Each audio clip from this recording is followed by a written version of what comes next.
Hello everyone. तो सबसे पहले तो good morning, good afternoon, good evening, good night. जो भी लोग जिस टाइम पे भी इस वीडियो को देख रहे हो तो सबको मेरी तरफ से नमस्कार। और आज का जो वीडियो है वो बेसिकली उन बच्चों के लिए है जो लास्ट ईयर बहुत बिल्कुल जी जान लगा के जिन्होंने मेहनत की थी। कुछ बच्चों का गेट में सिलेक्शन हुआ, कुछ बच्चों का गेट में मतलब उतना अच्छा रैंक नहीं आया, कुछ लोगों ने क्वालिफाई भी नहीं कर पाया। तो बट ऐसा नहीं कह सकते कि किसी ने मेहनत नहीं की थी या किसी ने, जस्ट ऑब्वियसली बहुत ज़्यादा लोगों ने बहुत ज़्यादा मेहनत की थी, बट हो सकता है कि कुछ ऐसा हो गया हो जिसकी वजह से हम सक्सेस ना हुए हों।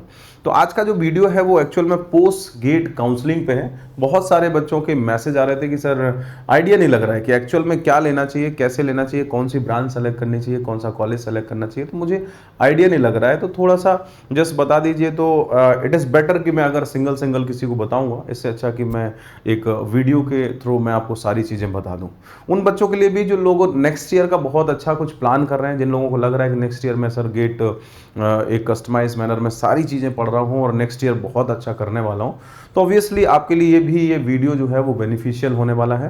तो इन केस अगर आपके जो भी फ्रेंड्स हैं, जिन लोगों को ऐसा, जिन लोगों ने पेपर दिया है और जो लोग एमटेक की सर्च में हैं, एमएस की सर्च में हैं, करियर ऑप्शंस की सर्च में हैं, तो आप उनको ये वीडियो जो है शेयर कर सकते हैं। तो आप अगर आपको लग रहा है कि हाँ अगर ये वीडियो हमें बेनिफिशियल होने वाला है, तो आप इस वीडियो को नो डाउट जहाँ भी जिसको भी भेजना है उसको भेज सकते हैं, जिसके लिए ये बेनिफिशियल हो। एटलीस्ट उसको एक आइडिया लगेगा यहाँ पे कौन कौन सी जॉब्स हैं, क्या क्या हमारे कॉलेजेस हैं, कौन कौन से कॉलेजेस हमारे बेस्ट रहते हैं, या हमारा लो गेट स्कोर है तो लो गेट स्कोर के बेसिस पे हम कौन सा कॉलेज ले सकते हैं। या लो गेट स्कोर ऐसा तो नहीं कि लो गेट स्कोर है तो सर इसका मतलब हम बिल्कुल खत्म हो गए हैं, हम मतलब मुझे जॉब नहीं मिलेगी, नहीं ऐसा कुछ नहीं है। तो उसके लिए मैंने ये वीडियो बनाया है और एक सारी चीज़ें कवर करने की कोशिश की है। इन केस अगर आपको ऐसा लगता है कि आपको कोई चीज़ का भी डाउट आ रहा है किसी कॉलेज की रिगार्डिंग कुछ भी, तो आप बेटर ये है कि आप मुझे कमेंट करके बताइएगा कि सर मुझे ये वाला डाउट आ रहा है, इसमें ये वाला जो पार्ट था वो मुझे नहीं पता है, मुझे बता दीजिए। तो मैं आपको सारी चीज़ें कमेंट में ही बता दूंगा, ठीक है। इनकेस आप मुझे मैसेज कर सकते हैं अनअकैडमी के ऐप पे, आप मुझे मैसेज कर सकते हैं इसी वीडियो के लिंक पे, जो भी है यहाँ पे मुझे कमेंट करके बता सकते हैं। तो जो भी आपको रिक्वायरमेंट है, जैसी भी आपको रिक्वायरमेंट है, मेरे ख्याल से सारे के सारे अभी फॉर्म्स वगैरह जितने भी आईआईटीज़ हैं उनके सबके फॉर्म्स भी आ चुके हैं। तो आप जस्ट उन पे उनकी वेबसाइट पे विजिट करिए और विजिट करने के बाद जो भी चीज़ें हैं उनको अच्छे से कर लीजिए, ठीक है। तो चलो हम लोग स्टार्ट करते हैं। सो आज का जो टॉपिक है that is post gate guidance. So मेरे ख्याल से आप मुझे जानते होंगे। सो मैं एक छोटा सा अपना इंट्रोडक्शन देता हूँ, इंट्रोडक्शन के बाद हम लोग इस पोस्ट गेट गाइडेंस पे थोड़ा सा काम करेंगे, ठीक है। सो दिस इज मी, मेरे ख्याल से आप मुझे बहुत अच्छे से जानते होंगे। This is me Yogesh Tyagi, faculty of mechanical engineering. I have experience more than 7 years. आपका 7 साल से ज़्यादा टाइम से मैं पढ़ा रहा हूँ, आप जैसे बहुत सारे बच्चों को मैंने पढ़ाया है। और अगर मैं अपना सब्जेक्ट्स की बात करूँ तो ये मेरे सब्जेक्ट्स हैं, that is fluid mechanics, thermodynamics, heat transfer, RAC, IC engine, power plant. और अभी तक आपके जैसे बहुत सारे बच्चों को प्यार मिला है, मतलब मोर देन 1 लाख स्टूडेंट्स को मैं अभी तक पढ़ा चुका हूँ। ये मेरा एक्सपीरियंस है। I was in shipping corporation of India limited, ठीक है। चलिए थोड़ा सा आगे चलते हैं। अनअकैडमी का ऐप ये आपके लिए तो नहीं, अगर आप एमटेक करने जा रहे हो और इनकेस अगर आपको नियर फ्यूचर हमारी नीड हो, कभी भी अगर आपको लगता है कि सर मुझे आपकी नीड है, तो ऑब्वियसली आप अनअकैडमी का ऐप डाउनलोड करके रखिए। अनअकैडमी का ऐप डाउनलोड करने के बाद इंस्टॉल कर लीजिए। गेट ईएसी वाला जो भी सेक्शन है उसको सेलेक्ट करके रखिए, ठीक है। उसको गेट ईएसी वाला बस इंस्टॉल करना है और गेट ईएसी वाला सेक्शन सेलेक्ट करना है। इनकेस अगर आप को मेरी कोई नीड हो तो आप मुझे फॉलो कर लीजिएगा, अनअकैडमी के ऐप पे आप मुझे फॉलो कर लीजिएगा। अब अगर आपको लग रहा है कि मुझे सर आपकी नीड पड़ेगी तो आप मुझे फॉलो कर लीजिएगा। जो भी चीज़ें हैं, इन केस आपको कोई भी डाउट आ रहा है, कुछ भी आपको मुझसे पूछना है, तो मुझे आप डायरेक्टली अनअकैडमी ऐप पे मैसेज भी कर सकते हैं, ठीक है। So this is me. आप योगेश कुमार त्यागी के नाम से सर्च करेंगे या योगेश त्यागी के नाम से सर्च करेंगे तो आप मुझे पा जाएंगे, ठीक है। चलिए, ये अगर अनलॉक का कोड पूछ लेता है तो अनलॉक का कोड जो है वो त्यागी 100 है। इन केस अगर आपको अनलॉक करना हो, अनअकैडमी का ऐप आपसे पूछेगा कि ऐप को अनलॉक करना है तो आप त्यागी 100 कोड जो है वो यूज कर सकते हैं। ठीक है, सो ये आपके जूनियर्स के लिए, या आपको अगर लग रहा है कि मैं सर अभी थोड़ा सा एमटेक के साथ साथ भी कोई कोर्स ज्वाइन करना चाहता हूं और नेक्स्ट ईयर एक कुछ बेहतरीन टाइप की रैंक लाना चाहता हूं, तो यस, आपके अनअकैडमी जो है वो आपको 2 टाइप के पेड कोर्सेज भी प्रोवाइड कराता है अपार्ट फ्रॉम द यूट्यूब। अगर पेड कोर्सेज की बात करें तो एक आपके पास आता है अनअकैडमी प्लस और एक आपके पास आता है आइकॉनिक कोर्स। अनअकैडमी प्लस की बात करें तो इसमें आपको मिलता है लाइव क्लासेस, आपको मिलता है क्रैश कोर्स, आपको मिल जाता है वीकली टेस्ट, आपको मिलता है डाउट सॉल्विंग हिंदी और इंग्लिश दोनों में, और आपको मिल जाता है रैंक इंप्रूवमेंट बैचेस। जैसे ही आपका सिलेबस खत्म होता है फिर आपके चलते हैं रैंक इंप्रूवमेंट बैचेस। ठीक है, और इसके अलावा अगर आपको लग रहा है कि सर और कुछ मुझे स्पेशल चाहिए तो yes, you can come with the iconic. Iconic में आपको एक पर्सनल कोच भी दिया जाता है जो आपको सारी चीजें बताता है। हालांकि आप अगर एमटेक कर रहे होंगे तो आई डोंट थिंक कि आपको पर्सनल कोच की जरूरत होगी, बट फिर भी अगर आपके जूनियर्स को रेफर करना है, ये एक स्टडी प्लानर दिया जाता है, स्टडी बूस्टर सेशंस मिलते हैं, प्रिपरेशन का स्टडी मटेरियल आपको मिल जाता है, पर्सनलाइज टेस्ट एनालिसिस, जो भी आपका टेस्ट होगा उसकी पर्सनलाइज टेस्ट एनालिसिस भी आपको मिलती रहती है। तो आप अनअकैडमी प्लस या आइकॉनिक में से कोई सा भी एक चूज करना चाहे तो चूज कर सकते हैं। नेक्स्ट ईयर के लिए प्लान कर रहे हैं तो ऑब्वियसली आपके पास जो कोर्सेज हैं वो 12 मंथ्स के हैं, 18 मंथ्स का है और 24 मंथ्स का है, वोटेवर जिसको भी आपको लग रहा है। फीस स्ट्रक्चर की बात करें तो फीस स्ट्रक्चर मेरे ख्याल से आपको आइडिया होगा, फिर भी मैं बता देता हूं। आप जो फीस है after 10% discount, this is the code, you can use this code Tyagi 100, there is only one code Tyagi 100 code use करने के बाद you will get fees structure जो भी 12 मंथ्स का है, दैट इज 27,225, 27,225। 18 मंथ्स का जो फीस पड़ेगा after getting the 10% discount using code Tyagi 100, that will be 34,650 and 24 months का कोर्स होगा, दैट विल बी 39,600। ठीक है, 24 मंथ्स का कोर्स रहेगा, ये आपको कोड लगाना पड़ेगा जिसमें आपको 10% का डिस्काउंट मिलेगा। ठीक है, सो ये आपके पास है 12 मंथ्स का और 24 मंथ्स का आइकॉनिक कोर्स। इसकी जो कॉस्ट है वो नीचे लिखी हुई है, तो इनकेस अगर आपको जाना है तो आप इस पे भी जा सकते हैं। ठीक है, नेक्स्ट, इनकेस अगर आप मेरे साथ रहना चाहते हैं, ये कोड है, इनकेस अगर आप मेरे साथ रहना चाहते हैं तो ये कोड यूज करके आ सकते हैं और ये जर्नी आप मेरे साथ अपना प्लान कर सकते हैं। ठीक है, ये अभी आपका फ्लूइड मैकेनिक्स चल रहा है, अनअकैडमी का कॉम्बैट भी होता रहता है, हर संडे को अनअकैडमी का कॉम्बैट भी होता है, तो आप उस पर भी जा सकते हैं। कॉम्बैट में अगर आप टॉप 3 में आते हैं तो आपका जस्ट जो भी फी है वो आपका जो वेव ऑफ हो जाता है पूरा का पूरा। इन केस आपको 12 मंथ्स का चाहिए, 24 मंथ्स का चाहिए, वटेवर जो भी है, ये आपका यहाँ से जस्ट जो है दैट इज त्यागी 100। अगर आपने मुझे फॉलो नहीं किया है तो आप मुझे फॉलो कर सकते हैं। ठीक है, तो आज का जो टॉपिक है वो टॉपिक बेसिकली यही है कि हम लोग पोस्ट गेट काउंसलिंग सेशन करने वाले हैं। पोस्ट गेट काउंसलिंग सेशन मतलब जिन लोगों ने गेट दिया है, गेट 2021 के क्वालिफाइड कैंडिडेट, और इन केस अगर आप नॉट क्वालिफाइड भी हो तब भी मैं आपके लिए कुछ ऑप्शंस लेके आया हूं।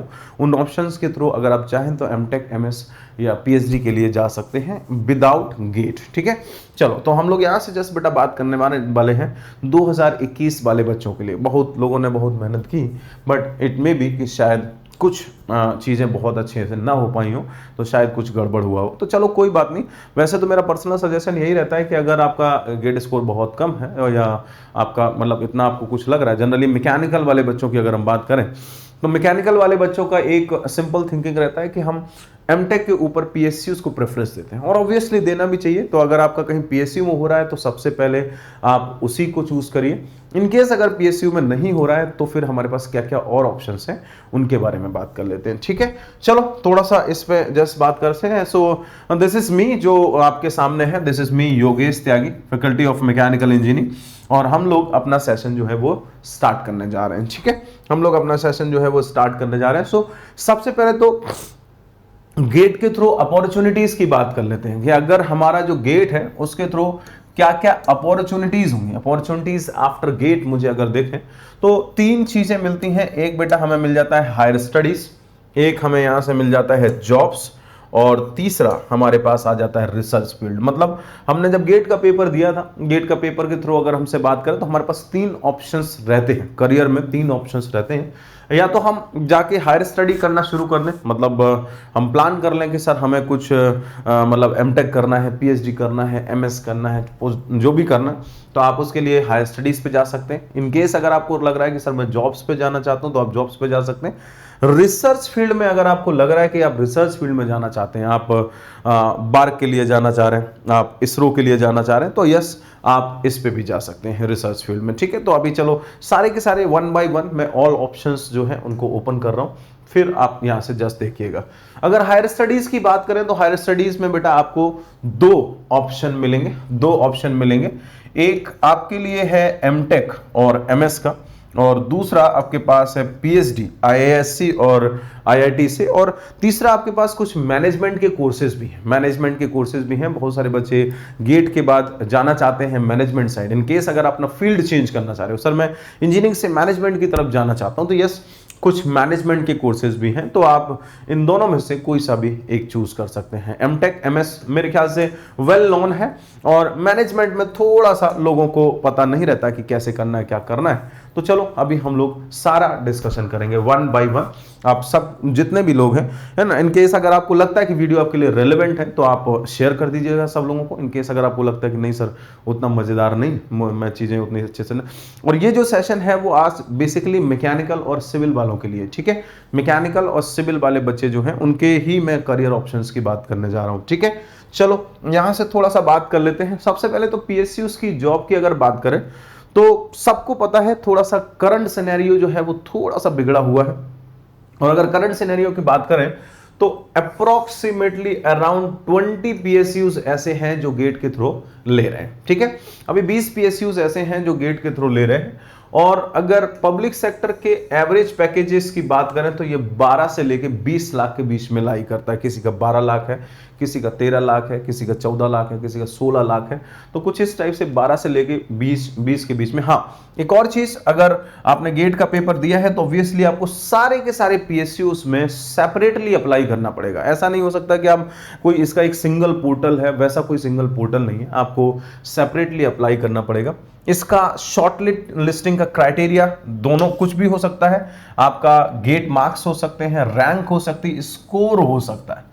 कभी कभी जैसे ओएनजीसी है वो मार्क्स के बेसिस पे ले लेता है, कोई स्कोर के बेसिस पे ले लेता है, कोई रैंक के बेसिस पे ले लेता है। तो ऑब्वियसली जिसका मार्क्स अच्छा है उसका स्कोर अच्छा होगा, उसकी रैंक भी अच्छी होगी, तो डज नॉट मैटर, वो स्कोर उनका क्राइटेरिया कुछ भी हो सकता है।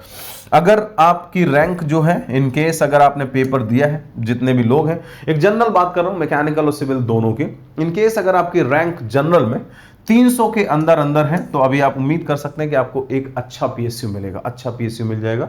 रैंक अगर आपकी 500 के अंदर अंदर है तो ऑब्वियसली आप उम्मीद कर सकते हैं ओबीसी में कि आपको एक अच्छा पीएसयू मिल जाएगा। और 2000 के अंदर अगर आपकी रैंक एससी कैटेगरी में है, अगर आप एसटी में थोड़ा सा और नीचे चला जाएगा, अगर आप एससी कैटेगरी में हैं और अप टू 2000 आपकी रैंक है तो इट मींस अभी आपके पास चांस है कि आप एक बहुत अच्छा पीएसयू मिल जाएगा आपको। ठीक है, तो आप यहां से जस्ट एक मैं आइडिया दे रहा हूं, है ना, एक मैं आपको जो दे रहा हूं वो एक आइडिया दे रहा हूं कि गेट के बाद हमारे पास क्या क्या मिल सकता है, किसके बारे में हम लोग डिस्कशन कर रहे हैं। ठीक है, तो ये आपका जस्ट पीएसयू की जॉब्स का है। इन केस एक जनरलाइज बात है, मतलब इसमें आप इलेक्ट्रिकल को भी बोल सकते हो, इलेक्ट्रॉनिक्स को भी बोल सकते हो, मैकेनिकल को भी बोल सकते हो, सिविल को भी बोल सकते हो, but basically we are talking about mechanical and civil. ठीक है, तो ये जनरलाइज आपका यहां से इतना है अगर आप करना चाहते हैं।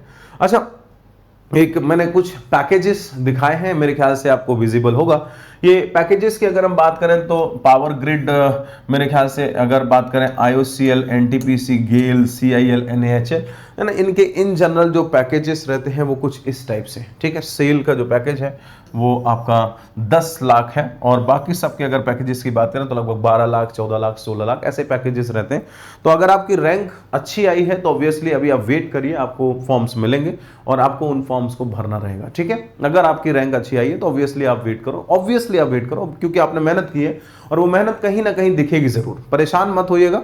मेहनत कहीं ना कहीं दिखेगी जरूर। थोड़ा सा जैसे एनपीसीआईएल है थोड़ा लेट लेता है, या बहुत सारे पब्लिक सेक्टर जो है, अभी बच्चों को लग रहा है कि सर पब्लिक सेक्टर के फॉर्म्स नहीं आ रहे, नहीं ऐसा नहीं है। पब्लिक सेक्टर एक्चुअल में क्या है ना कि लास्ट ईयर कोविड की सिचुएशन थी, कोविड की सिचुएशन की वजह से मतलब सारा लास्ट ईयर का जो भी पेंडिंग वर्क्स हैं वो पूरे के पूरे पड़े हुए हैं, और पेंडिंग वर्क्स अगर पड़े हुए हैं तो अभी उनके पास इतना वो नहीं है कि मैं एकदम से जल्दी से सारा काम निपटा छोड़ के पहले इस वाले काम को, तो थोड़ा सा जस्ट टाइम लगेगा, बट होगा जरूर, होगा जरूर। तो थोड़ा सा वेट कर लीजिए, यू विल गेट जो भी आपको जो भी आपने सोचा है। थोड़ा सा इस पे बात कर लेते हैं कि जैसे 2020 में मैंने जस्ट 3 ही दिखाए हैं जो मतलब जनरली बात करते हैं। लोगों का सपना होता है एनटीपीसी में जाना, लोगों का सपना होता है बार्क में जाना, अगर हम बात करें यहां से तो लोगों का सपना होता है ऑब्वियसली बार्क में जाना, और आईओसीएल भी लोगों का सपना होता है। तो मैं जस्ट थोड़ा सा कट ऑफ के बारे में बात कर रहा हूं। कट ऑफ के बारे में अगर बात करें तो जस्ट यहां से एनटीपीसी सिविल का तो नहीं मिल पाया, बट फिर भी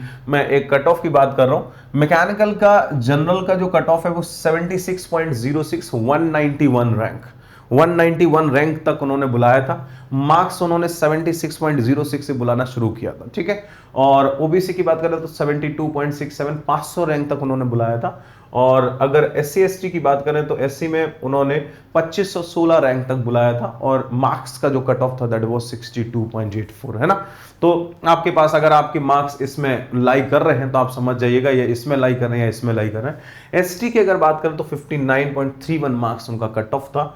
और ये जो बेटा आपके पास है, ये जो आपके पास है, this is the rank that is 3776 rank तक उन्होंने बुलाया था। तो आई होप कि मतलब ये चीज अगर मैं इलेक्ट्रॉनिक्स और ईसी की बात करें तो I am not talking about electronics and EC, बस आप अपने किसी फ्रेंड्स को बताना चाहते हैं तो ऑब्वियसली आप बता सकते हैं, it will be beneficial for them also, ठीक है। बार्क की अगर हम यहां से बात करें तो बार्क में भी वही कंडीशन है, बार्क में भी वही कंडीशन है, 64.67, 58, 48, 39.67 ये मार्क्स से जो कट ऑफ मार्क्स गए थे। बार्क ने इंटरव्यू के लिए जिन कैंडिडेट को बुलाया था, आपको पता होगा कि बार्क में जितने भी कैंडिडेट होते हैं ना, उनका जो क्राइटेरिया होता है वो एक्चुअली बेसिकली इंटरव्यू होता है। पहले वो जनरलाइज में सारे बच्चों को बुला लेते हैं, फिर इंटरव्यू के बेस पे लेते हैं, जिनका इंटरव्यू अच्छा उनको रखेंगे, जिनका नहीं अच्छा उनको बाहर कर देते हैं। तो बार का मतलब one of the most prestigious interview हम लोग बोल सकते हैं कि बार का जो इंटरव्यू होता है one of the most prestigious interview होता है। तो ऑब्वियसली अगर आप बार का इंटरव्यू देंगे जाके तो यू विल एंजॉय, अगर आपको टेक्निकल बहुत अच्छा है तो आप वहां पे एंजॉय करेंगे। और आईओसीएल की बात करें तो सिविल का जो कट ऑफ गया है वो 77.78 गया था, और अगर मैं यहाँ से बात करें ओबीसी का 76.41, और एससी का बात करें तो 66.63, और एसटी का बात करें तो 67.31, ठीक है। और अगर मैं यहाँ से इसकी बात करूँ मैकेनिकल का तो 73.04, और यहाँ से 72.71 और 61। ऐसा होगा कि इट मे बी कि आईओसीएल में सिविल की सीट कम हो तो इस वजह से कट ऑफ ज़्यादा हो, बट इतना तो मान के चलो कि हाँ हमारी रैंक जो है वो लगभग इसी रेंज में आनी चाहिए। Then we can only say that we will get a call from the Maharatna company, Navratna company, mini Ratna company, है ना। सो जैसे आपकी रैंक बहुत अच्छी जितनी भी है जो भी है, तो ये एक जनरल क्राइटेरिया है। इसके लिए आप चाहो तो मतलब गूगल पे सर्च भी कर सकते हो कि लास्ट ईयर प्रीवियस ईयर का कट ऑफ कितना गया था किसी भी कंपनी का, है ना। मैं बहुत ज़्यादा तो नहीं दिखा सकता, बट आप एक सर्च कर सकते हो कि हाँ इतना इतना कट ऑफ गया था, तो मैं कहाँ पे लाई कर रहा हूँ, आप जहाँ पे लाई कर रहे हो उसके अकॉर्डिंगली आप बात कर सकते हो, ठीक है। चलो अभी बात कर लेते हैं बार्क के बारे में। बार्क हमारे पास जो एक रहता है, बार्क इज आपका सेल्फ एग्जाम भी लेता है और गेट के थ्रू भी लेता है। तो जिन बच्चों का अगर गेट बहुत अच्छा नहीं हो पाया है वो ऑब्वियसली अभी बार्क का फॉर्म आएगा, तो बार्क के फॉर्म को भर सकते हैं और रिटिन टाइप से दे सकते हैं। आप रिटिन देंगे, रिटिन के बाद बार्क में आपको पता होना चाहिए कि आपके पास 2 टाइप के कोर्सेज कराते हैं वो पहले आपको 2 टाइप के कोर्सेज कराएंगे, और 2 टाइप के कोर्सेज में आपका एक यहां से OCES 1 ईयर, और एक आपके पास आता है DGSF FS 2 ईयर के लिए। ये एक्चुअल में क्या है, ये बार्क 2 टाइप के, मतलब जब ट्रेनिंग की बात आती है तो इसमें जो बार्क होता है, अब बार्क जो है वो अपना सेल्फ जो उनके खुद के ट्रेनिंग सेंटर्स हैं उसमें ट्रेनिंग करवाते हैं, और स्टाइपेंड आपकी बहुत अच्छी रहती है, दैट इज 55,000 टोटल। जो बार्क में स्टाइपेंड रहती है दैट इज वेरी गुड, मेरे ख्याल से अच्छी आप समझ सकते हो। और बार्क के लिए एक और चीज बहुत अच्छी है कि बार्क हमेशा गवर्नमेंट ही रहने वाला है, BARC is not going to be change, because ये अपनी सिक्योरिटी की बात है। सिमिलरली अगर हम इसकी बात करें डीजीएफएस की, ये 2 इयर्स का रहता है। इसमें बार क्या करता है, आपको आईआईटीज में भेजता है और आईआईटीज के लिए स्पॉन्सर करता है, वहां से जाके आप अपना एमटेक कंप्लीट करते हैं, उसके बाद वो आपको फिर से सेलेक्ट करते हैं। ठीक है, तो इट डिपेंड्स। अब आपका बहुत सारे बच्चों का, मैक्सिमम बच्चों का यही मन रहता है कि मैं ये डीजीएफएस वाला कोर्स चूज करूंगा, बट वहां पे आपका इंटरव्यू कैसा हुआ है, इंटरव्यू के बेसिस पे वो आपको भेजते हैं, जहां पे भी वो ये वाले कोर्स में भेजेंगे या ये वाले कोर्स में भेजेंगे। सो ये डिपेंड करता है टोटली कि आपका इंटरव्यू कैसा आता है। तो जितने भी लोग हैं, जिन लोगों को लग रहा है अगर आप करना चाहते हैं तो ऑब्वियसली आप इसकी तैयारी कर सकते हैं। अभी रिटन का जो भी है, अभी तो फॉर्म नहीं आया, जैसे जैसे आता है वैसे आप इसकी तैयारी कर सकते हैं। तैयारी करने के बाद आप इंटरव्यू में अपीयर हो सकते हैं। अगर आपका टेक्निकल बहुत अच्छा है, नहीं है तो उसको बना लीजिए, बिकॉज अभी टाइम है। और अगर आपका गेट स्कोर जो है वो पीछे इस रेंज में आ रहा है, गेट स्कोर आपका अगर इस रेंज में आ रहा है, तब भी आप इंटरव्यू की प्रिपरेशन करना शुरू कर दीजिए। आपको ऑब्वियसली जब कॉल आएगा तो आपको इंटरव्यू देना पड़ेगा। तो इंटरव्यू की तैयारी कभी भी एक दिन में नहीं होती है। इंटरव्यू की तैयारी में टाइम लगता है और उस टाइम को हमें कैसे करना है, क्या करना है, तो ये तो आपको खुद सोचना पड़ेगा। ठीक है, चलो थोड़ा सा आगे बात करते हैं, थोड़ा सा आगे बात कर लेते हैं। ये एमटेक की बात कर लें। एमटेक में एक्चुअल में मोस्ट ऑफ द टाइम हम लोग कंफ्यूज रहते हैं। मोस्ट ऑफ द टाइम हम लोग कंफ्यूज क्या रहते हैं, हम लोग कंफ्यूज रहते हैं कि सर जो हम एमटेक कर रहे हैं, उसमें एक तो हमारे लिए मैटर करता है स्पेशलाइजेशन, एक हमारे लिए मैटर करता है इंस्टीट्यूशन, कि हम कौन सा इंस्टीट्यूट सेलेक्ट करें और हमारी सर स्पेशलाइजेशन क्या होनी चाहिए। दोनों चीजें मैटर करती हैं। तो अगर इंस्टीट्यूट्स की बात करें तो आपका preference, what I want to say, कि आपका प्रेफरेंस कैसा होना चाहिए। प्रेफरेंस, फर्स्ट प्रेफरेंस ऑब्वियसली सबका जो रहता है वो आईआईएससी रहता है। सेकंड प्रेफरेंस जो रहती है वो ओल्ड आईआईटीज, जिनको आप मदर आईआईटीज बोलते हैं, ओल्ड आईआईटीज रह सकता है सेकंड। और थर्ड प्रेफरेंस जो है वो आपके पास न्यू आईआईटीज हो सकता है। थर्ड प्रेफरेंस जो होना चाहिए अकॉर्डिंग टू मी वो न्यू आईआईटीज। देन आपको आना है किस पे, यहां से एनआईटीज पे। देन आपको किस पे आना है, एनआईटीज पे। फिर आपका जो प्रेफरेंस होना चाहिए दैट इज ट्रिपल आईआईटीज। फिर आपका प्रेफरेंस जो होना चाहिए वो ट्रिपल आईआईटीज। देन आपके पास आती हैं यूनिवर्सिटीज। बहुत सारी यूनिवर्सिटीज रहती हैं जो एमटेक के लिए जाते हैं, तो आप यूनिवर्सिटीज पे जा सकते हैं। ठीक है, यूनिवर्सिटीज पे जा सकते हैं। और लास्ट जो बन जाता है दैट इज प्राइवेट कॉलेज। और बहुत सारे प्राइवेट कॉलेजेस हैं जो बहुत कुछ अच्छा दे रहे हैं, तो इतने प्रेफरेंसेस आपके होने चाहिए। बहुत बहुत बहुत वाइड रेंज है।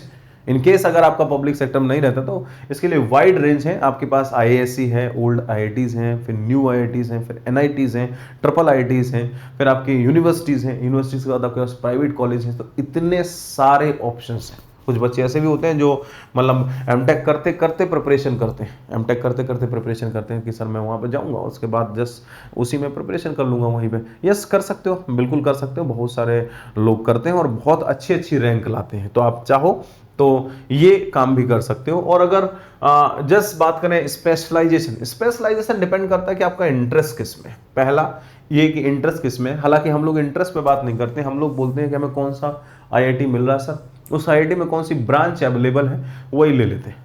क्योंकि हमारी जो चॉइस होती है वो ये होती है कि हम आईआईटी में जाए। तो मेरा तो बस पर्सनल मानना है कि पहले आप अपना इंटरेस्ट देखिए, आपको किस में मजा आता है ना। पता चला जैसे किसी को थर्मल बहुत अच्छा लगता है लेकिन वो डिज़ाइन ले लिया जाके वहाँ पे। अब डिज़ाइन उसको आता नहीं था, बिल्कुल नहीं आता था, है ना। सोम मशीन डिज़ाइन वीक था, वहाँ पे पहुँचे, अब डिज़ाइन में कुछ नहीं कर पा रहे, है ना। तो ऐसा नहीं, पहले आप अपना इंटरेस्ट देखिए, इंटरेस्ट कितना है ना। अब इसमें दो टाइप से आपको मिलेगा, कोर ब्रांचेस और इंटरडिसिप्लिनरी ब्रांचेस मिलेंगी, कोर और इंटरडिसिप्लिनरी दोनों। और तीसरा जो आपको वहाँ पे देखना पड़ेगा वो ये कि बस जो भी आप वहाँ पे चूज कर रहे हो उसका जॉब पोटेंशियल कितना है। कोई सी भी ब्रांच अगर आप ले लोगे तो ऑब्वियसली उसका जॉब पोटेंशियल आपको देखना पड़ेगा कि भाई उसमें जॉब है भी या नहीं। जबरदस्ती हमने कुछ भी ले लिया तो ऑब्वियसली कहीं ना कहीं फिर हम आगे सफर करेंगे, तो वो भी देखना। और हमारा फ्यूचर प्लान क्या है ये भी सोचना है कि सर जैसे मैंने एमटेक कर लिया, एमटेक के बाद मैं इसी में अगर आगे एमएस करूंगा, पोस्ट डॉक करूंगा तो मुझे क्या फायदा मिलने वाला है। तो इन सारी चीज़ों पे सोचने की ज़रूरत है। थोड़ा सा सोचोगे तो बहुत अच्छे से आपको पता चल जाएगा। ठीक है, तो सारी चीज़ों पे सोचने की ज़रूरत है। आप इन पे जस्ट काम कर सकते हो, अगर आप करना चाहते हो तो इस पे भी काम कर सकते हो। ठीक है, नेक्स्ट हम बेटा जस्ट बात कर लेते हैं कि एमटेक का एडमिशन क्राइटेरिया होता क्या है सर? आपने तो बता दिया कि हमारे पास दो चीजें होती है, एक इंस्टीट्यूट होता है, एक अपना स्पेशलाइजेशन होता है। इंस्टीट्यूट में आपने सारे बता दिए, सबसे पहले हमारे आईएससी, फिर उसके बाद ओल्ड आईआईटी, फिर न्यू आईआईटी, फिर एनआईटी, फिर ट्रिपल आईटी, फिर यूनिवर्सिटीज, फिर प्राइवेट कॉलेजेस। ओके, ठीक है। फिर आपने बताया कि हमारा कैसे एमटेक की बात करते हैं तो हमारा इंटरेस्ट पे डिपेंड करता है, इंटरेस्ट के बाद हमारा जस्ट डिपेंड करता है कि हाँ हमारे जॉब की उसमें पॉसिबिलिटीज क्या है, हमारा फ्यूचर प्लान क्या है, ये सारी चीजें हैं। लेकिन एमटेक का क्राइटेरिया क्या होता है? एमटेक का क्राइटेरिया होता है आप जो भी आपने ऑब्वियसली गेट स्कोर जो भी है, based on your GATE score, कहीं कहीं पे आपका गेट स्कोर और रिटन टेस्ट होता है, इंटरव्यू भी होता है। डिपेंड करता है कि किस कॉलेज में या किस आईआईटीज एनआईटीज में आप जाना चाह रहे हो, तो कभी कभी गेट स्कोर लेते हैं या गेट स्कोर, रिटन टेस्ट और इंटरव्यू भी लेते हैं। इसके बाद ये इसमें मैंने लिख भी दिया, सम आईआईटीज और सम स्पेशलाइजेशन के लिए ये काम होता है। तो आप यहां से जस्ट बात कर सकते हैं, for each IIT you have to fill a separate. ध्यान रखना, जितने भी आईआईटीज हैं सबका आपको सेपरेट फॉर्म फिल करना है। मैंने ये शेयर कर दिया है, आपका मेरा फेसबुक के पेज है उसमें भी मैंने शेयर कर दिया, तो आप चाहें तो उसमें सर्च कर। सारी आईआईटीज के फॉर्म आ गए हैं, आपको सबके फॉर्म फिलअप करने हैं। फिलअप करने के बाद जस्ट देखना है। आईआईटी और आईएससी की अगर हम बात करें तो यस, आपको एक और काम करना पड़ेगा, आपको कोप पर रजिस्टर करना पड़ेगा, COAP पर रजिस्टर करना पड़ेगा। अब ये कुछ नहीं है, एक कॉमन ऑफर एक्सेप्टेंस पोर्टल है। इसमें है क्या कि इसमें ऐसा नहीं कि सर हम इसको रजिस्टर करेंगे, रजिस्टर करने के बाद सर इसी से हमारा हो जाए, नहीं। कोप इज डिफरेंट। और आईआईटी आईएससी में आपका जो वहां पे रजिस्ट्रेशन है दैट इज डिफरेंट। आईआईटी में आपने लेट सपोज आपने 10 आईआईटी में रजिस्टर किया, रजिस्टर करने के बाद आपने कोप का जो रजिस्ट्रेशन नंबर है, जब आप कोप पर रजिस्टर करोगे तो आपको उसका रजिस्ट्रेशन नंबर उसमें डालना पड़ेगा। जैसे ही आप उसमें रजिस्ट्रेशन नंबर डालते हो वैसे आपकी सारी इंफॉर्मेशन जो है वो इंटरलिंक कर देते हैं, और जैसे आप सारा का सारा कोप पे ही आपको सारी चीज दिखती जाती है कि कौन सी आईआईटी है, कौन सा आपको मिल रहा है, कौन सी ब्रांच है, कौन सा सेकंड में मिल रहा है, कौन सा फर्स्ट में मिल रहा है। तो यस, कोप का रजिस्ट्रेशन मस्ट है। आपको आईआईटीज में अगर जाना है तो इसके लिए कोप का रजिस्ट्रेशन बिल्कुल मस्ट है। तो पहले आप यहां से कॉमन ऑफर एक्सेप्टेंस पोर्टल पे अपना रजिस्ट्रेशन करिए। रजिस्ट्रेशन करने के बाद आप अपने आईआईटीज के फॉर्म भरिए, उसमें वो रजिस्ट्रेशन नंबर लगेगा, वो रजिस्ट्रेशन नंबर लगा के अपने फॉर्म्स भर दीजिए। ठीक है। यहां से एनआईटीज की अगर बात करें तो इसकी अभी सेंट्रलाइज काउंसलिंग होगी। ये centralise counselling for MTech CCMT बोलते हैं। ठीक है, तो ये अभी सेंट्रलाइज काउंसलिंग होगी, आप फिर इसमें अपीयर होंगे।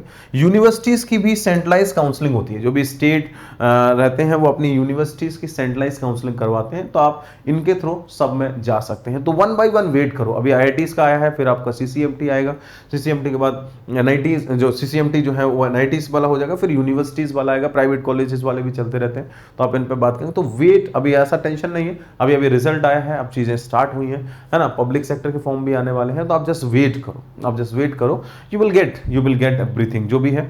इन केस अगर आपको कोई भी डाउट आता है तो मैं अवेलेबल हूं, हमेशा अवेलेबल हूं, आप मैसेज करिए, मैं आपको बताऊंगा कि आपको क्या करना है, कैसे करना है। ठीक है, चलो थोड़ा सा आगे बात कर लेते हैं। अगर मैं कट ऑफ की बात करूं, आईआईटीज के जो कट ऑफ है फॉर जनरल की, अगर हम यहां से बात करें, अगर आपको मतलब आईआईएससी जाना है, आईआईटीज जाना है, तो ऑब्वियसली आपकी जो रैंक है वो अप टू 300 होनी चाहिए। आईआईएससी जाना है और आईआईटीज जाना है तो आपकी जो रैंक है, जनरल की मैं बात कर रहा हूं, है ना, जनरल की मैं बात कर रहा हूं, यहां से आपकी जो रैंक है वो 300 तक होनी चाहिए। और अगर मैं टॉप आईआईटीज की बात करूं, गुड स्पेशलाइजेशन जिसमें हम यहां से आईआईटीज की बात कर रहे हैं, जनरल हो या ओबीसी हो, लगभग सब सेम ही रहता है ना। अगर अदर स्पेशलाइजेशन का मतलब हमने मेरे मन की आईआईटी ली और मेरे मन की ब्रांच ली, मेरे मन की आईआईटी, मेरे मन की ब्रांच, अगर आपको ये चूज करना है तो ऑब्वियसली आपकी जो रैंक है वो 300 के अंदर होनी चाहिए। अगर आपकी रैंक 300 के अंदर है तो obviously it is but obvious कि आपके मन की रैंक और आपकी मन की आईआईटी दोनों मिल जाएंगी।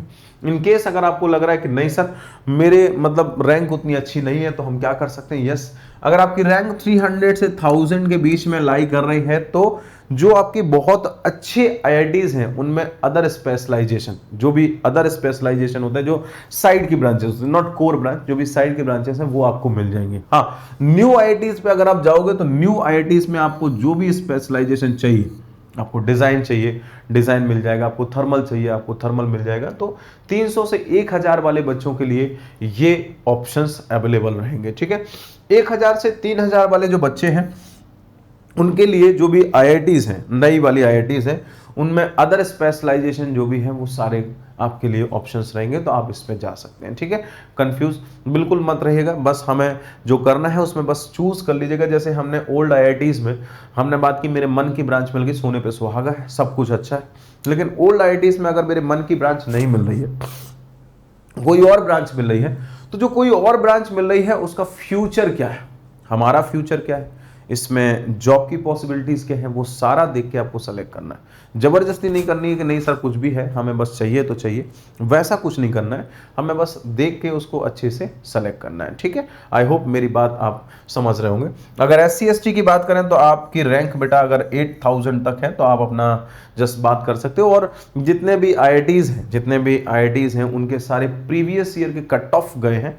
बेटर ये है कि देखो यहाँ पे सारी चीजें तो नहीं दिखाई जा सकती, लेकिन आप प्रीवियस ईयर के कट ऑफ चेक कर सकते हैं, है ना, कि इस IIT का प्रीवियस ईयर का इस ब्रांच का कट ऑफ कितना गया, वो सारी वेबसाइट पे पड़ा हुआ है। तो आप यहाँ से जस्ट उनके कट ऑफ चेक करें, और थोड़ा सा मेहनत आपको करनी पड़ेगी अगर आप अपना फ्यूचर मतलब प्लान कर रहे हो वाकई में, बिकॉज ये एक आपका फिर से एक डिसाइडिंग फैक्टर रहने वाला है। और अगर आप फ्यूचर प्लान कर रहे हो तो आपको थोड़ी तो मेहनत करनी पड़ेगी ना, थोड़ी तो मेहनत करनी पड़ेगी, आपको बैठना पड़ेगा, पूरे दिन टाइम देना पड़ेगा, कौन सी IIT है, कौन सी NIT है, कौन सी ब्रांच है, कितना कट ऑफ गया, कितना अभी कट ऑफ जाने वाला है, इस पे आपको काम करना पड़ेगा, और काम करके ही अप्लाई करना।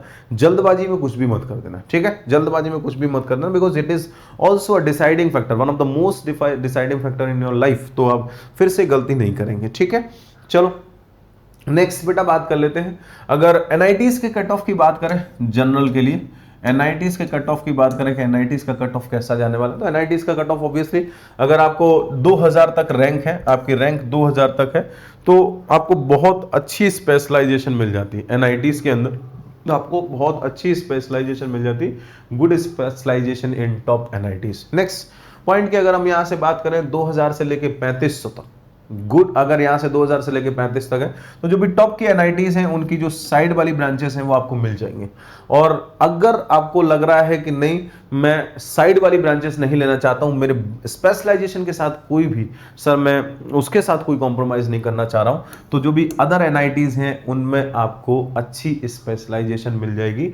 अगर आपकी रैंक जो है वो 3500 तक है, 3500 तक अगर रैंक है, इनकेस 3500 6000 तक की रैंक है, तो जो भी NITs है उनमें अदर स्पेशलाइजेशन, इंडस्ट्रियल है, मटेरियल साइंस है, ये सारा का सारा आपको बहुत आराम से मिल जाएगा, तो आप उसमें जा सकते हैं। तो ये कुछ जस्ट बता रहे हैं। और हाँ, इसके लिए आपको जरूरी है, फिर से मैं अगेन आपको बता रहा हूं कि जो भी CCMT का प्रीवियस ईयर का कट ऑफ, CCMT के लिए आपको थोड़ा सा वेट करना पड़ेगा, IITs के लिए भी आपको वही करना पड़ेगा, थोड़ा सा फर्स्ट राउंड निकलने दीजिए, फिर सेकंड राउंड निकलने दीजिए, थर्ड राउंड। जनरली होता है कि ना बच्चा वेट नहीं कर पाता और जल्दी से कर देता है, तो थोड़ा सा वेट करिएगा, है ना, फर्स्ट राउंड, सेकंड राउंड में और थर्ड राउंड, है ना, जब तक आपका अगर आपको अच्छा कुछ मिलने है तो लास्ट राउंड तक का वेट कर लो, क्या फर्क पड़ रहा है ना, लास्ट राउंड तक का।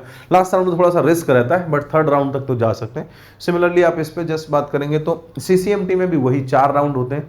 लास्ट जो राउंड होता है उस राउंड में अगर आप सब कुछ करके जस्ट अप्लाई करते हैं, सब लीव करके अप्लाई करते हैं, तो लास्ट राउंड में भी जा सकते हैं। सो इस पे भी बेटा आप जस्ट अपना एक रिस्क कहें या जो भी है, हमारा करियर की बात है तो ऑब्वियसली हम सब कुछ उसके लिए करेंगे। तो आप उसके लिए थोड़ा सा जस्ट ये पुराना जो भी कहानी है उन कहानी को एक बार देखिएगा, वेबसाइट्स पे जाके क्लिक कीजिएगा, और क्लिक करने के बाद आप सारी चीज़ें देख पाएंगे। ठीक है, चलो थोड़ा सा बात कर लेते हैं, यहाँ से बात करते हैं सर हमारे जो इंस्टीट्यूट्स हैं उन इंस्टीट्यूट्स को हम कैसे पहचानेंगे। तो मैं जस्ट इट डिपेंड्स कि देखो जैसे हम कहीं पे रह रहे हैं, मैं दिल्ली में रह रहा हूँ तो ऑब्वियसली मेरे लिए IIT दिल्ली जो है वो प्रेफरेंस रहेगा। कोई बंदा बाहर गोवा साइड रह रहा है तो वो मतलब गोवा साइड का जो भी कॉलेजेस हैं उनको प्रेफरेंस देगा। कोई साउथ में रह रहा है तो वहाँ पे प्रेफरेंस देगा।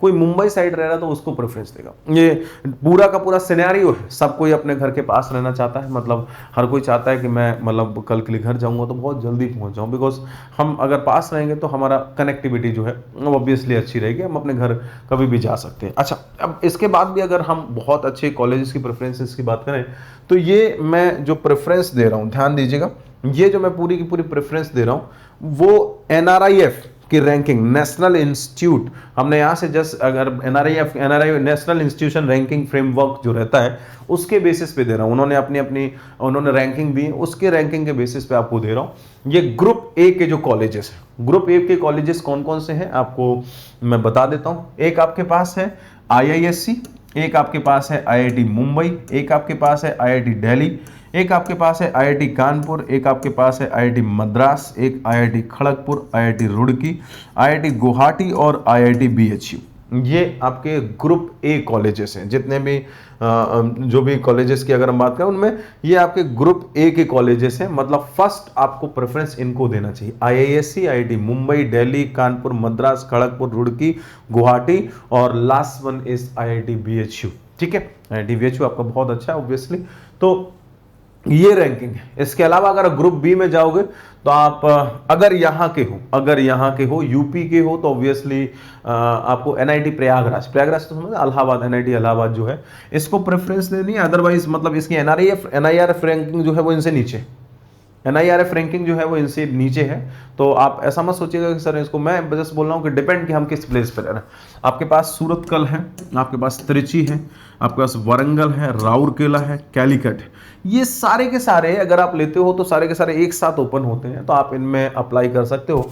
अप्लाई करने के बाद आप मतलब एक अच्छा ठीक ठाक प्लेसमेंट है तो आप इनमें जा सकते हैं। ठीक है, ये ग्रुप बी में। इसके बाद आपके पास ये भी है, आईआईटी इंदौर है, आईआईटी धनबाद है, यहाँ से सॉरी मैं पहले उसको बता गया, यहाँ से आईआईटी धनबाद है, आईआईटी भुवनेश्वर है। पहले आपके पास ओल्ड आईआईटीज, फिर देन न्यू आईआईटीज और उसके बाद ये बेहतरीन टाइप के एनआईटीज जो ओल्ड एनआईटीज है। ठीक है, आईआईटी गांधीनगर है, रोपर है, पटना है, मंडी है। ये आप यहाँ के आपके पास ग्रुप ए और ग्रुप बी के और भी कॉलेजेस हैं। इसके अलावा जो कॉलेजेस हैं उनको मैंने ग्रुप सी में रखा है। तो आपका जो प्रेफरेंस है पहला यही रहना चाहिए कि सर अगर ये मिल जाते हैं तो बहुत अच्छी बात है, ये नहीं मिलते हैं तो मैं इस पे जाऊंगा, ये नहीं मिलते हैं तो मैं इस पे जाऊंगा। ठीक है, मैं इस टाइप से चलता हुआ चलूंगा, तभी हमें देखते जाना। मैंने बोला ना, आपको मेहनत करनी पड़ेगी। अगर आपको अपना करियर एक बेस्ट डायरेक्शन में लेके जाना है तो ऑब्वियसली आपको मेहनत करनी पड़ेगी। और वो मेहनत कितनी करनी है, क्या करनी, कैसे करनी है, वही मैं आपको एक सजेशन दे रहा हूं कि यस आपको ऐसे ऐसे काम करना पड़ेगा। ठीक है, चलो थोड़ा सा आगे बात कर लेते हैं। ये इंस्टीट्यूट्स की रैंकिंग, अगर हम इंस्टीट्यूट्स की रैंकिंग की बात करें तो आईआईटी मद्रास, यहाँ से एनआईआरएफ रैंकिंग की बात करें, मद्रास हो गया, दिल्ली हो गया, मुंबई हो गया, कानपुर हो गया, खड़गपुर हो गया, रुड़की हो गया, गुवाहाटी, ये आपकी इंस्टीट्यूट्स की रैंकिंग है जिस रैंकिंग के बेस पे आपको जाना है। ठीक है, 1 2 3 से लेके, हालांकि इसमें एनआईटी सूरतकल और एनआईटी त्रिची ने बीच में जगह बनाई है NIRF, but does not matter. आप पहले वही प्रेफरेंस रखेंगे, सबसे पहले IISc, then old IITs, then उसके बाद न्यू आईआईटीज, उसके बाद आप आएंगे एनआईटीज पे, और उसके बाद आप यहाँ पे थोड़ा सा नीचे जाएंगे तो आपके पास और भी यूनिवर्सिटीज मिलेंगी। जनरली होता है कि हमारे पास एक कंफ्यूजन रहता है कि सर हम ओल्ड आईआईटीज लें या new NITs, sorry old NITs लें या हम न्यू आईआईटीज लें। तो इट डिपेंड्स कि आपको अगर जैसे ओल्ड जो आपके पास एनआईटीज हैं उनमें एक बेहतरीन टाइप की ब्रांच मिल रही है, डिपेंड आपका जो एम है वो एमटेक है, एमटेक के बाद कुछ उसी में बहुत अच्छा करने का है तो ऑब्वियसली आप अच्छी ब्रांच पे जाओगे। लेकिन अगर आपका एम जो है वो ये है कि नहीं सर मैं आईआईटी से पढ़ना चाहता हूँ, मेरे पास आईआईटी का टैग चाहिए, तो आप ऑब्वियसली न्यू आईआईटी से जा सकते हैं।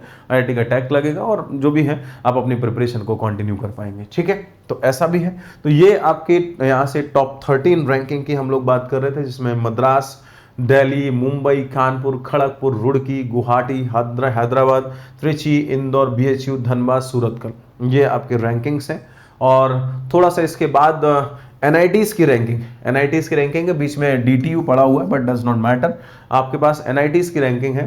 तो एनआईटीज की रैंकिंग की अगर हम यहाँ से जस्ट बात करें तो मैं थोड़ा सा 1 मिनट जस्ट पेन चेंज कर लेता हूँ ताकि आपको थोड़ा सा कलर का इशू ना हो। ठीक है, बीच में डीटी है, डीटीयू है, बाकी एनआईटी त्रिची है, सूरतकल है, राउरकेला, वारंगल है, कैलीकट है, एनआईटी नागपुर है, जयपुर है, सिलचर है, एनआईटी दुर्गपुर है, एनआईटी प्रयागराज है, एनआईटी सूरत।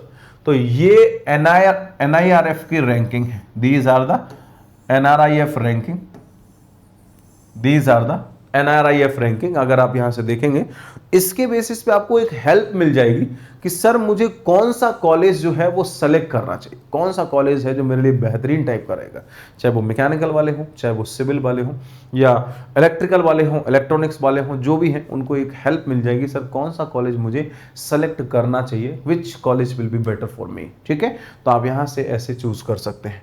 चलो नेक्स्ट यहाँ से और भी बात कर लेते हैं। यूनिवर्सिटीज भी हैं, कुछ यूनिवर्सिटीज भी हैं जिसमें अगर मैं बात करूं तो एक हमारे पास अन्ना यूनिवर्सिटी है, वीआईटी है, Vellore institute of technology, Jadavpur university, Indian institute of engineering and science technology, Jamia Millia university है, थापर यूनिवर्सिटी है, बिट्स है, Indian institute of space and science technology, ये यहाँ से एसआरएम चेन्नई, कलिंगा, मणिपाल, नेताजी सुभाष यूनिवर्सिटी। ठीक है, तो आप यहाँ से ये यूनिवर्सिटीज पे भी जा सकते हैं। इन केस अगर हमको सबसे पहले आईएससी नहीं मिला, आईएससी नहीं मिला तो मैं ओल्ड आईआईटीज पे जाऊंगा, ओल्ड आईआईटीज नहीं मिले तो मैं यहाँ से न्यू आईआईटीज पे जाऊंगा, न्यू आईआईटीज नहीं मिले तो मैं फिर यहाँ से इस पे ओल्ड एनआईटीज पे जाऊंगा, ओल्ड आईआईटीज नहीं मिले तो मैं अदर एनआईटीज पे जाऊंगा, अदर एनआईटीज नहीं मिले तो यस मेरे पास अभी यूनिवर्सिटीज का ऑप्शन है। तो नंबर ऑफ ऑप्शंस हैं आपके पास, नंबर ऑफ ऑप्शंस हैं, इट डिपेंड्स कि आप किन ऑप्शंस को कैसे यूटिलाइज करते हो। ठीक है, तो ये ऑप्शंस आपके पास अवेलेबल हैं, आप चाहें तो इनमें अप्लाई कर सकते हैं बेटा, जितने भी लोग हैं। और भी हैं आपके पास कुछ ये NIRF रैंकिंग की अगर मैं बात करूं तो फिर से मैंने दिखाई IISc बेंगलोर जेएन यूनिवर्सिटीज़ की रैंकिंग। यहाँ से जस्ट बात करें IISc बेंगलोर, JNU हो गया, कैलकाटा यूनिवर्सिटी होगी, मणिपाल हो गया यहाँ से, ठीक है, मणिपाल हो गया यहाँ से, ये कलकत्ता यूनिवर्सिटी हो गई, यहाँ दिल्ली यूनिवर्सिटी हो गई। ठीक है, ये आपके पास ये या कुछ IIT यहाँ से ट्रिपल IITs हैं, BITs हैं, यहाँ से कुछ ट्रिपल IITs की अगर हम यहाँ से बात करें, अब BIT की बात करें, यहाँ से BGTI मुंबई कॉलेज है, आप उसमें जा सकते हैं, यू विल गेट आपका जो कॉलेज है वो बहुत अच्छा है, ऑब्वियसली आप उस पर CIT कोयम्बटूर चूज कर सकते हैं, पांडिचेरी यूनिवर्सिटी में जा सकते हैं। बहुत सारे ऑप्शंस हैं, ये मैं नंबर ऑफ ऑप्शन दे रहे हैं। अब आपका काम है कि आपको इनको सर्च करना है, सर्च करने के बाद इनकी स्टडी करनी है, इनका पुराना ट्रैक रिकॉर्ड देखना है कि ये कैसा ट्रैक रिकॉर्ड है, कैसे कैसे ये लोग काम करते हैं, क्या हमारा प्लेसमेंट हुआ था, कौन कौन सी ब्रांचेस इनकी हैं, कितना कट ऑफ गया था, ये सारा का सारा काम जो देखना है ये आपका काम है। ठीक है, ये आपको करना पड़ेगा, अगर नहीं करोगे तो कहीं ना कहीं से बाद में हो जाएगी प्रॉब्लम, है ना। तो हमें प्रॉब्लम जो भी है, बिकॉज हम अपना करियर सेलेक्ट करने जा रहे हैं, एक बार फिर से, एक बार बीटेक में किया था, एक बार हम फिर से अपना करियर सेलेक्ट करने जा रहे हैं, तो ऑब्वियसली आपको चूज करने का टाइम है, तो आप थोड़ा सा ध्यान से सेलेक्ट करिएगा। ठीक है, अच्छा अब थोड़ा सा बात कर लेते हैं इसके बारे में। एक हमारे पास आ जाता है रिसर्च, है ना। अगर आपके पास रिसर्च की बात करें तो कुछ लोग जस्ट अगर PhD की बात करते हैं, इन केस अगर आपको लग रहा है कि सर गेट के बाद PhD, यस गेट के बाद कुछ कॉलेजेस हैं वो डायरेक्टली PhD की भी बात कराते हैं, CSIR है, JRF गेट है। ठीक है, आपका इंटीग्रेटेड कोर्स भी रहता है जिसमें MTech प्लस PhD मिलता है, तो आपके पास ये भी एक ऑप्शन है। अगर आप इंटीग्रेटेड कोर्स लेना चाहते हैं तो इंटीग्रेटेड कोर्स में भी जा सकते हैं। ठीक है ना। और ऑब्वियसली ये तो मैं अभी बताया था, DRD हो गया, बार्क हो गया, JRF हो गया, है ना, इसमें भी आप जस्ट बात कर सकते। एक आपके पास आता है प्राइम मिनिस्टर रिसर्च फेलोशिप, ये एक अच्छा ऑप्शन है आपके लिए। अगर हम इनकी बात करें, जैसे PhDs एंड IITs की बात करें तो लगभग 27-26,000 के आसपास स्टाइपेंड मिलता है PhD में फर्स्ट ईयर, है ना, फर्स्ट ईयर। सिमिलरली JRF में आपका जो स्टाइपेंड मिलता है वो लगभग 26, फिर 28, फिर ऐसे कुछ और मिलता है 28, फिर उसके बाद 36, फिर आपके पास मिलता है 42, कुछ इस टाइप से मिलता जाता है। लेकिन अगर इसकी बात करें स्टाइपेंड की, तो ये आपको प्राइम मिनिस्टर रिसर्च फेलोशिप जो रहती है PMRF, यहां से ध्यान दीजिएगा, PMRF, इसको आप सर्च करिएगा, ये आपके लिए एक बेहतरीन चांस हो सकता है। इसमें आपकी जो स्कॉलरशिप है वो 70,000 स्कॉलरशिप है, लेकिन ये इतना आसान नहीं है। इसका क्राइटेरिया जो है वो मैं आपको बता देता हूं। इसमें आपको एक बहुत बेहतरीन टाइप की स्क्रीनिंग से पास होना पड़ेगा। प्रोफेसर जो है वो एक अच्छा इंटरव्यू लेंगे और इस इंटरव्यू के बाद आपको जस्ट इसमें सिलेक्शन मिलेगा। तो चलो दिखाते हैं। तो आई वुड सजेस्ट कि अगर आप PhD के लिए जाना चाहते हैं तो ये प्राइम मिनिस्टर रिसर्च फेलोशिप पे जाइएगा।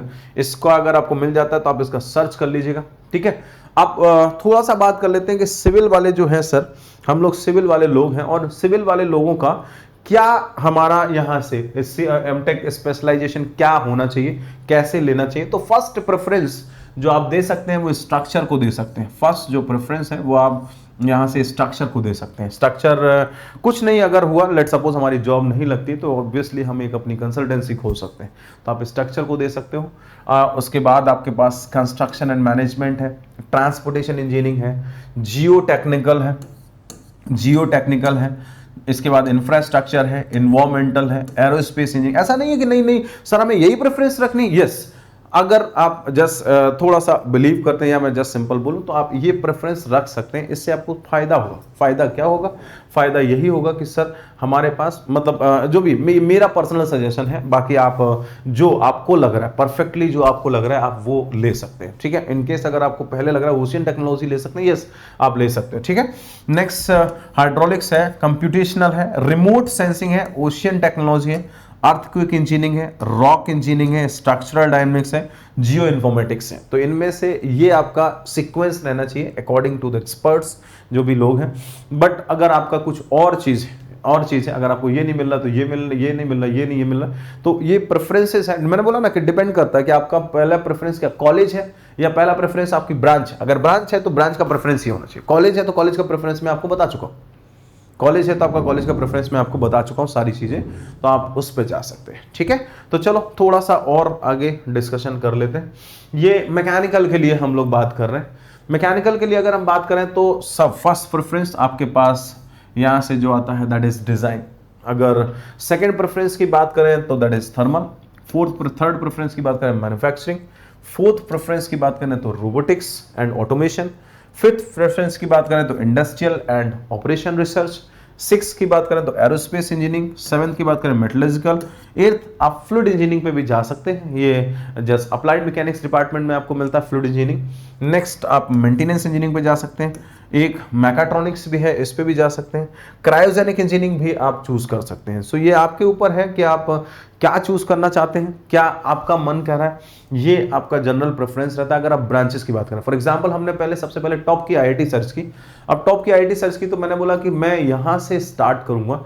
टॉप की आईआईटी में पहले मैंने ये वाली ब्रांच देखी, इसका कट ऑफ देखा, नहीं मेरा कट ऑफ मेरा मार्क्स उसमें नहीं आ रहा।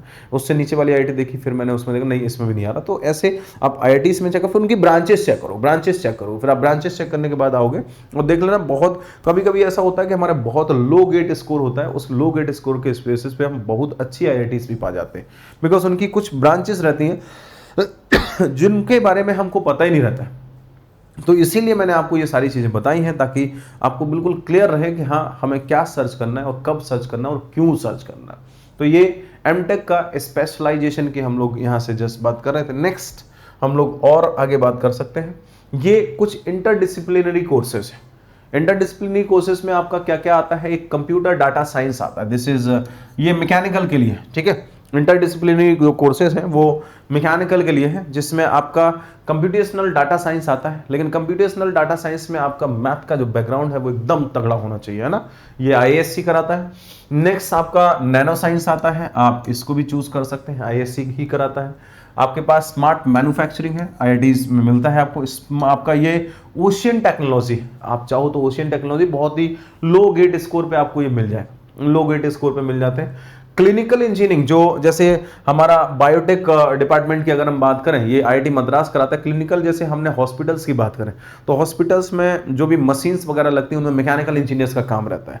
तो इसलिए ये आपके पास क्लिनिकल इंजीनियरिंग नाम से रहता है, जिसको अगर आप करते हैं तो ऑब्वियसली इसमें आपके चांसेस रहते हैं, तो जनरली इन ब्रांचेस को कोई देखता नहीं है, इन ब्रांचेस में कोई जाना नहीं चाहता या उनको पता नहीं होता है। तो आप चाहें तो इन ब्रांचेस पे भी जा सकते हैं, ठीक है। बायोमेडिकल इंजीनियरिंग पे जा सकते हैं, तो हाँ थोड़ा सा हटके हो जाता है, बट ऑब्वियसली अगर आपको कुछ अच्छा करना है तो थोड़ा सा हटके करना पड़ेगा, तो आप इनको चूज कर सकते हैं। सिविल वालों के लिए भी सिमिलर मैंने जस्ट बताया था, सिविल वालों के लिए इतनी सारी ब्रांचेस हैं। जनरली हम लोग, कोई होता है ओशियन टेक्नोलॉजी, सर हमने नहीं सुना ओशियन टेक्नोलॉजी कौन सी कहाँ पे पढ़ा, अरे सर्च करो ओशियन टेक्नोलॉजी किस ब्रांच किस आईआईटीज में है, आप सर्च कर लो, ठीक है। आप सर्च करो आपको मिलेगा। आप रिमोट सेंसिंग देखोगे किस में है, अर्थक्वेक इंजीनियरिंग आप देखोगे किस आईआईटीज में है। अगर आपको वहां से मिलता है तो आप वहां से अप्लाई करो, क्यों नहीं कर सकते हो, कर सकते हो। लेकिन इसके लिए आपको ना मेहनत करनी पड़ेगी। मैंने आपको बार बार वही चीज समझा रहा हूं कि आपको इसके लिए मेहनत करनी पड़ेगी। अगर आप मेहनत कर सकते हो तो definitely you will gate each and everything, और अगर मेहनत नहीं कर सकते हो तो ऑब्वियसली हमारा सारी चीज़ें वैसे जैसे चल रही हैं वैसे ही चलती रहेंगी। तो आप थोड़ा सा बेटा ध्यान से चीज़ों को सेलेक्ट करिएगा कि कैसे करना है, क्या करना है। एमटेक स्पेशलाइजेशन की बात करें तो ये आपके पास एमटेक स्पेशलाइजेशन मैकेनिकल की बात की थी हमने, फिर हमने यहाँ से कुछ इंटरडिसिप्लिनरी कोर्सेज की बात की थी। अब आते हैं एक बड़ा बेहतरीन सा चांस, दैट इज नीची मुंबई। और नीची मुंबई मतलब ये हट के है, अपार्ट फ्रॉम बीटेक की मैं बात कर रहा हूँ, है ना। ये मैं अपार्ट फ्रॉम बीटेक की बात कर रहा हूँ, ये मैनेजमेंट का कोर्स की मैं बात कर रहा हूँ, ये मैं मैनेजमेंट कोर्स की बात कर रहा हूँ। और लोगों का सपना हो गया है नीति मुंबई में जाना, लोगों का सपना हो जाता है नीति मुंबई में जाना। अच्छा, यहाँ पे अगर हम बात करें तो ये जो 2 ईयर का मैनेजमेंट कोर्स रहता है, ये डिप्लोमा कोर्स रहता है, पीजीडीआई, ये आपके यहाँ से डिप्लोमा कोर्स है, पीजीडीआई, पीजीडीएमएम, पीजी यहाँ से पीजीडीपीएम, ठीक है। अच्छा, ये आपकी 50 सीट्स हैं, इसमें 7 सीट है, इसमें 7 सीट है। लेकिन इसमें एक चीज अच्छी है कि इसमें सारी ब्रांचेस एलिजिबल है, ऑल ब्रांचेस, चाहे वो मैकेनिकल का हो, चाहे वो सिविल का हो, जो भी हो, सब लोग अप्लाई कर सकते हैं। तो गेट स्कोर के बेसिस पे ये लेता है, गेट स्कोर के बेसिस पे लेता है। आपको थोड़ा सा जस्ट इसका फॉर्म देखना पड़ेगा। एक चीज मैं आपको बता दूं, इसकी जो लास्ट डेट है वो 31 है। इसकी जो लास्ट डेट है, मैं यहां लिखता हूं, लास्ट डेट जो है, देखो यहां पे 31 है, इसकी लास्ट डेट जो है वो 31 मार्च है।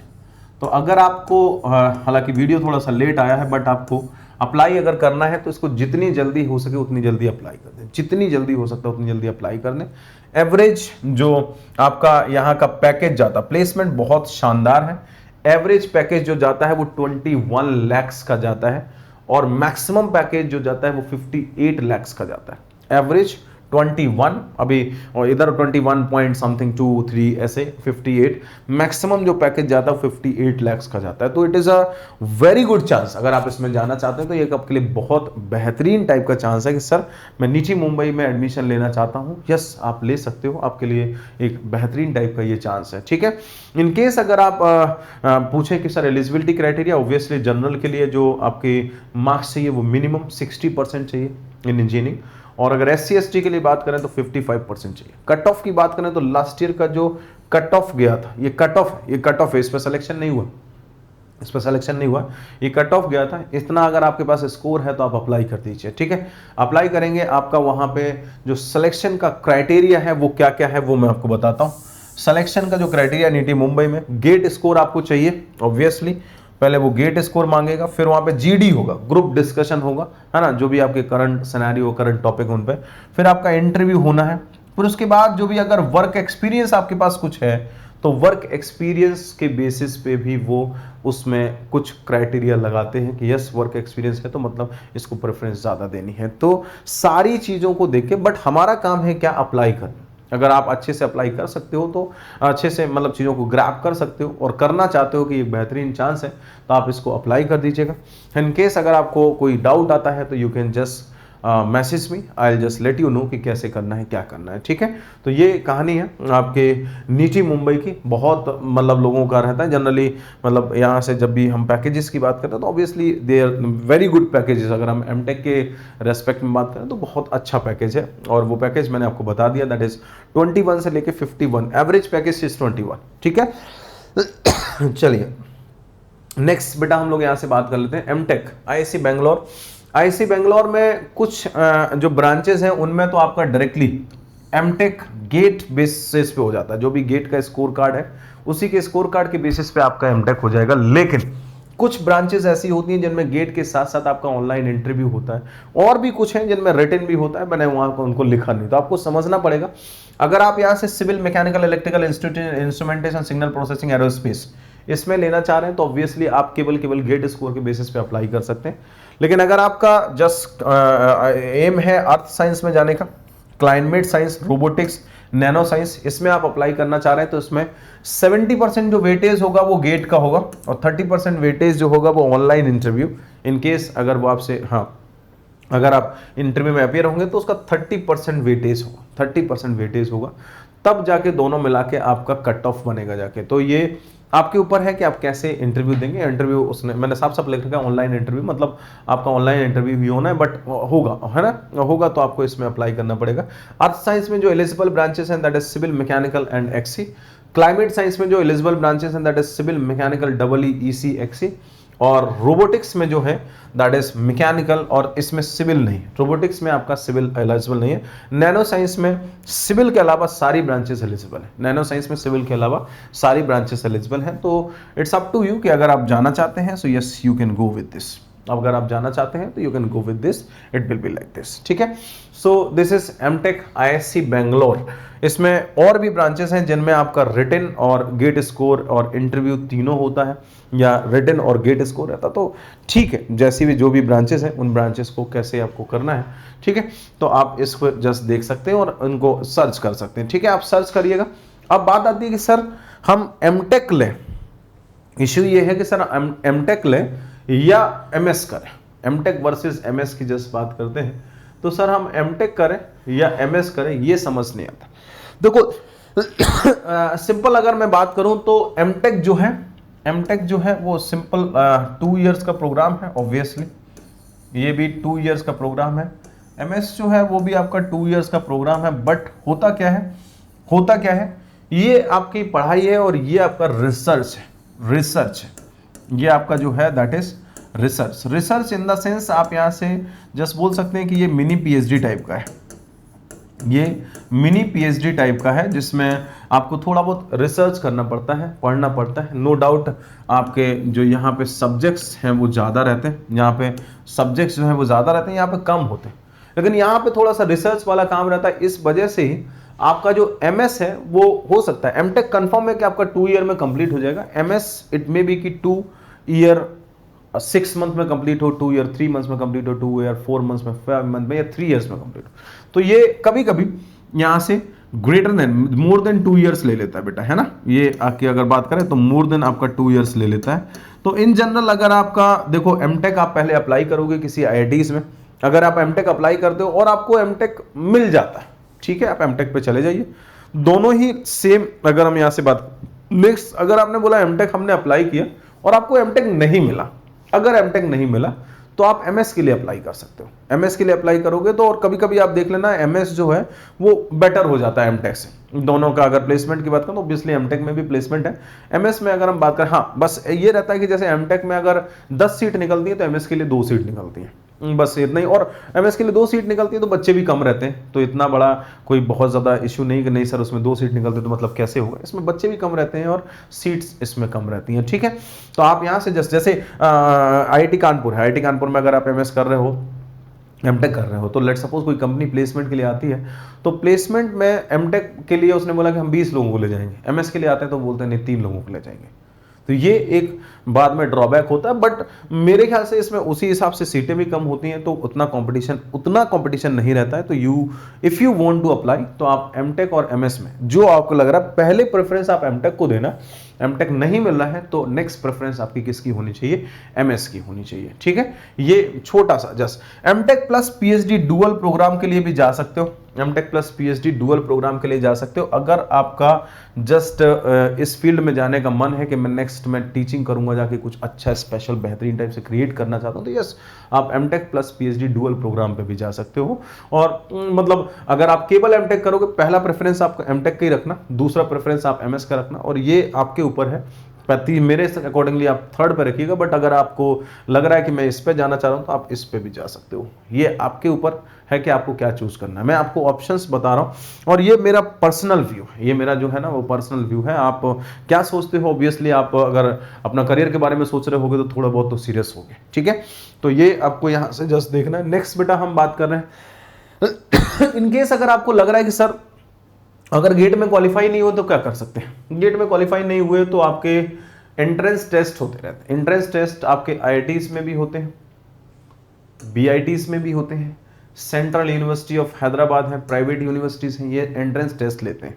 इस एंट्रेंस टेस्ट के बेसिस पे आप एमटेक ज्वाइन कर सकते हो, लेकिन इस एमटेक में एक चीज ध्यान रखिएगा, ये स्टाइपेंड नहीं देते, ये आपको स्टाइपेंड नहीं देते हैं, ध्यान देना, नो स्टाइपेंड। जब आप यहां से विदाउट गेट स्कोर जाओगे तो आपकी ऑब्वियसली फीस लगेगी और स्टाइपेंड नहीं आएगा। अगर स्टाइपेंड नहीं आएगा तो कहीं ना कहीं से थोड़ा सा फाइनेंशियल की जो दिक्कत है वो आ सकती है।